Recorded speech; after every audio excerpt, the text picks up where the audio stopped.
जंतर मंतर में हम प्रोटेस्ट की बात करें तो स्टूडेंट के साथ तो हम थे, हम सभी हैं, राइट। लेकिन जंतर मंतर में रियल स्टूडेंट ना के बराबर पहुंचा। जिन्होंने तमाशा करना था वो बराबर पहुंचे। जो हमारे रियल स्टूडेंट थे वो तो अपना तैयारी में लगे पड़े हैं। एग्ज़ाम दिया, अच्छा रिजल्ट आया, तो उनके पास 1 मिनट का भी वक्त नहीं कि वो जंतर मंतर जाएं और प्रोटेस्ट करें। अब जो फर्जी नए नए जो इंस्टा पे जो रील बनाने का शौक़ रखते हैं, जो असभ्यता की पराकाष्ठा को पार करना जानते हैं, जो अच्छी गाली देना जानते हैं, जिनको कम से कम समय में अपने फॉलोवर्स बढ़ाने हैं, वो गए। और आप लोगों ने देखा कि उन्होंने कैसे इंडियन आर्मी को गाली दी, हमारे मोदी जी को गाली दी, सबको गाली दी।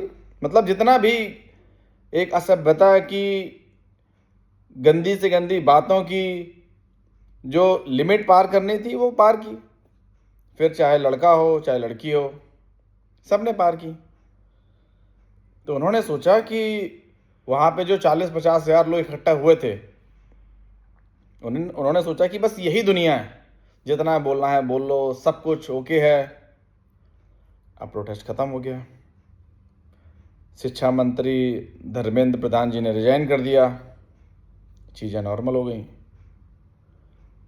कॉकरोच जनता पार्टी वाले जो दीप के और वो दास, वो अपना सेलिब्रेशन मोड में चले गए। और जो असभ्यता की पराकाष्ठा को पार कर रहे थे, गाली गलौज वालों को छोड़ गए।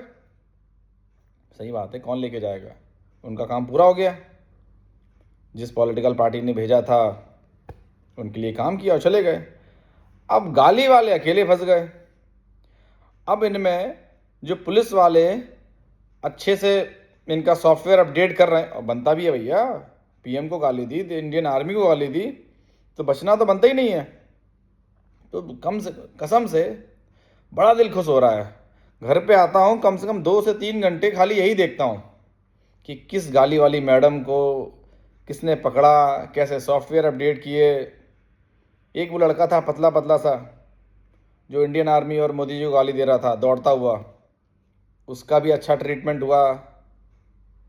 हमको ये समझ में नहीं आता, कितने साल के बच्चे होंगे, 18 साल से तो खैर सभी ऊपर हैं वो, इन लोगों को इतनी अकल नहीं है कि ये चीज़ें ख़त्म होंगी। गवर्नमेंट सब ध्यान रख रही है। मतलब जो चीज़ें शायद हम अपने मन में भी नहीं सोचते होंगे, ये पब्लिकली कैमरे के सामने बोल रहे हैं। एक तो इनके पास इतनी हिम्मत आती कहाँ से है, कहाँ से हिम्मत आती है। देखो, कोई भी माँ बाप अपने बच्चों को ऐसी चीज़ें नहीं सिखाएगा, ये तो आप भी जानते हो और हम भी जानते हैं।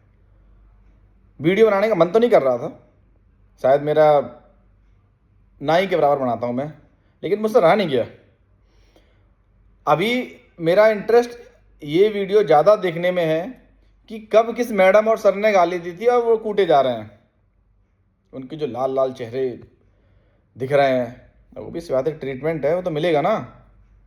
अब तुम देश से ऊपर तो नहीं हो। कितने सब्सक्राइबर्स बढ़ा लिए भाई तुमने, कितने फॉलोअर्स बढ़ा लिए। जिस समाज में भी आप रह रहे हो वहाँ से आपको घर खाली करना पड़ रहा है, आपको लोग गालियाँ दे रहे हैं, रास्ते में आपका अच्छे से जूता ट्रीटमेंट हो रहा है। और अभी तो थोड़ा सा ही है, जो 18 साल से ऊपर हैं, मतलब ऐसी ऐसी गाली मैं भी देता हूँ, सब गाली देते हैं। मतलब गाली मतलब इन द सेंस वो नहीं, बहुत नॉर्मल गाली, जिसको आप गाली समझ रहे हो वो नहीं, वो ना समझो, जस्ट एक नॉर्मल सी बात है। लेकिन इतना खुल के गाली भाई, ऐसी गाली तो हम अपने मन में सोच भी नहीं सकते। मतलब कैसे भैया, जो पीएम है 70 साल से ऊपर उम्र उनकी है, जो बच्चे गाली दे रहे हैं इनके दादा की उम्र भी मुझे लगता है कि उससे ऊपर होगी। मतलब दादा की उम्र से भी ज़्यादा पीएम मोदी की उम्र होगी। इंडियन आर्मी क्या बिगाड़ा भाई, इंडियन आर्मी नौकरी नहीं कर रही है। हमारे पुलिस वाले ये नौकरी नहीं कर रहे हैं, इसको नौकरी ना मानो। इनकी वजह से हम सुरक्षित घर में बैठे हुए हैं, इसको नौकरी नहीं मानो, ये देश की सेवा कर रहे हैं। मतलब एक तो मैडम ऐसी थी कि वो बोल रही थी यहाँ नीला वहाँ लाल। पूरी बात तो मुझे याद नहीं है, आप देख रहे होंगे, सब दिख रहा होगा।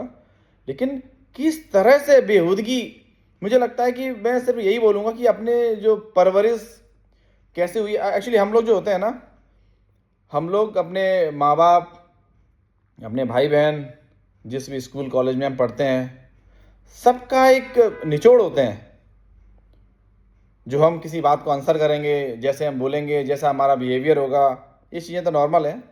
तो मतलब कहाँ पैदा हुए, कहाँ क्या सीखे, कहाँ से इतनी हिम्मत लाए।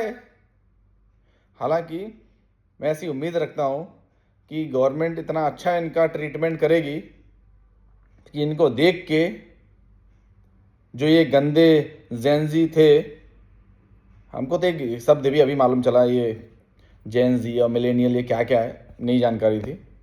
जरूरत ही नहीं पड़ी। तो जो अच्छे वाले बच्चे हैं वो तो पढ़ाई करने में लगे, लेकिन जो गंदे थे वो बिल्कुल, ये समझो कि जैसे कुछ घर में मीठा रख दो ना, तो मक्खी और जो सब उस पर बैठने वाले हैं सब वहीं आके बैठ जाएंगे। तो मुझे नहीं मालूम, वैसे प्रोटेस्ट तो बड़ा अच्छा था, शांति प्रिय था, लेकिन बच्चे उसमें नहीं थे, ये पक्की बात है। राजनीति राजनीति आ चुकी थी, वो भी सी बात है, जो देश के अगेंस्ट बोलने वाले थे सब आ रहे थे वन बाई वन। लेकिन फिर भी मेरी सुई अभी वहीं अटकी हुई है कि इतनी गंदी गाली दी कैसे भैया, कितना जिगरा चाहिए। आप ये बताओ कि ये जो बच्चे गालियां दे रहे हैं और यही गाली इनके माँ बाप के सामने चलाई जाए, तो क्या ये अपने माँ बाप को देख पाएंगे नजरें उठा के? वही गाली जो आप पीएम मोदी को दे रहे हो, देख पाओगे?